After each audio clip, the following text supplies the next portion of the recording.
Сәлем баршаңызға. Қайырлы күн. Қалдарыңыз қалай? Мен тамағым ауырып қалуына байланысты мен енді ғана шығып отырмын. Енді бүгін огонь ин белгісіндегі адамдарға арналған жалпы болжамды ұсынамын. Жалпы огонь ин белгісіндегі адамдар сіздерге власть элементі келіп тұр және непрямые ресурсы элементі келіп тұр. Жалпы егер власть пайдасыз болатын болса, не полезный болса, бастықпен, құқық қорғау органдарымен қысым көресіз. Жолдасыңызбен ренжісіп қаласыз, және сізге жолдасыңыз өте көп талап қоятын болады, және ешкіммен ренжіспеңіз.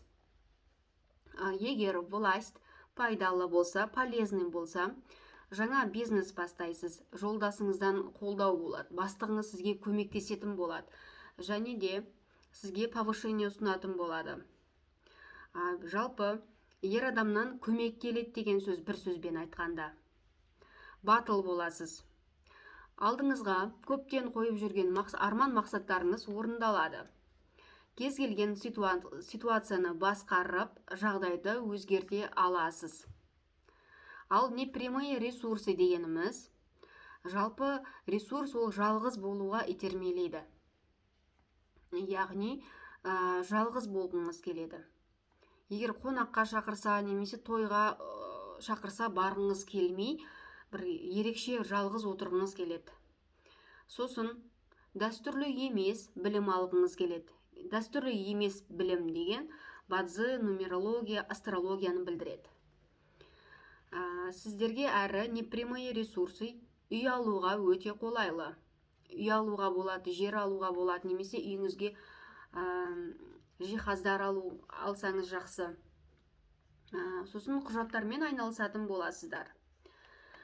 Бір жаңалыққа бола көңіл күйлеріңіз түсіп қалады. Қатты ашуланатын боласыздар. Жалпы кез келген ақпаратты тексеріп, сосын қорытынды шығаруға кеңес беремін. Дәрігерге барып ем аласыздар. Жалпы ресурс деген сөз дәрігерге барып емделуді білдіреді. Сосын жаңа проект, жаңа бизнес ашуға құлшынып отырсыздар. Аяқ астынан жаңа мүмкіндік келеді. Соны жіберіп алмағандарыңыз өте жақсы. Жолға шығасыздар. Интернет арқылы білім алуға өте қолайлы. Қазір жалпы білімнің барлығы қазір через интернет арқылы болып кеткендіктен, жалпы қазір оқып алыңыздар. Ұзақ жолға шығасыздар. Бір жұмысыңыз аяқталады. Мысал алатын болсақ, осыдан 1-2 жыл бұрын ашқан бизнесіңізді жапқыңыз келеді. Немесе жұмыстан кетуге бел буасыз. Сосын тағы бір кеңесім, ешқандай спорға, конфликтке бармаңыздар. Себебі энергияларыңыз кетіп, қатты ауырып, больницаға жатып қалуларыңыз ықтимал.